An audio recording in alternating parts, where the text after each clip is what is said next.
Жаңа бір уақытта бәрі жақсы секілді де білмеймін, сіздердің көңіл күйлеріңіз. Назерке, өзіңіз айтсаңыз. Мен қазір ештеңе айта алмаймын, шын айтамын. Біз ештеңе айта алмаймын қазіргі уақытта. Қазір не болып жатыр араларыңызда? Ренжісіп отырсыздар ма? Ренжісіп болғанда бізде негізі мәселелер пайда бола береді. Онда былай жасайық. Сол. Ұлбике, әзірге жайғасыңыз, екеуіңіз келіңіз ортаға.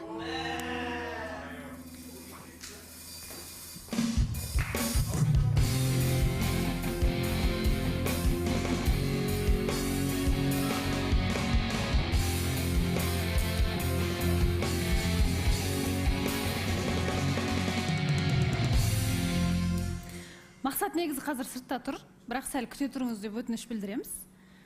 Себебі мен тіпті көрмеске болмас. Мен эфир басынан бастап байқап отырмын. Сіздердің көңіл күйлеріңіз құбылып жатыр, түсінсе алмай жатсыздар. Не мәселе болып жатыр? Негізі осы эфирға келгелі Назерке насыренеш жоқ. Негізі кешелері бір енді... Келгенде жақсы болған сияқты ғой. Мен билеп тұрған Назеркені көрдім осы жерде. Ол ашумен билеймін. Жынданып билеп тұрғаныңыз солай, иә? Қазір жылағыңыз келіп отыр. Неге олай Назеркенің көңіл күйі құбылып жатыр қайта-қайта? Немесе Назерке, сізді тыңдайық.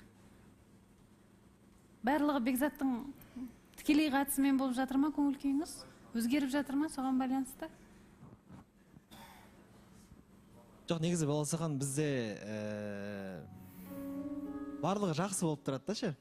Кейбір андай мәселелер пайда болады, бірақ ол енді бұндай көңіл күйме отыратындай мәселелер емес, ол негізі ше. Не мәселе болып жатыр? Енді біз мысалы күні кеше кездестік.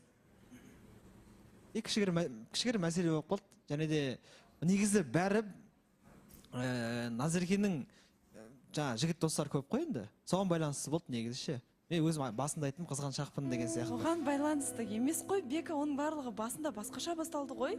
Айтса енді сол.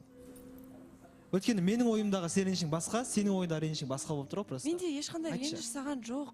Енді неге өтіп қазір айттым. Қазір ғана отырған кезде мен айттым. Мен смысл бар ма бұл отношенияда деп айттым. Смысл бар ма дедім. Қыздар, жігіттер, өтініш, әңгіме сырттан айтарсыздар, иә? Неге мағынасы бар ма, мәні бар ма бұл қарым-қатынастың деген сұрақ қойылды? Мен Бекзатқа айтып жатырмын жаңадан бері. Если мән мағынасы болмаса, если болашақ болмаса, ештеңе болмаса, қатты махаббатқа ұласпай тұрып, бұны тоқтатқан дұрыс деп. Сен не үшін олай ойлайсың?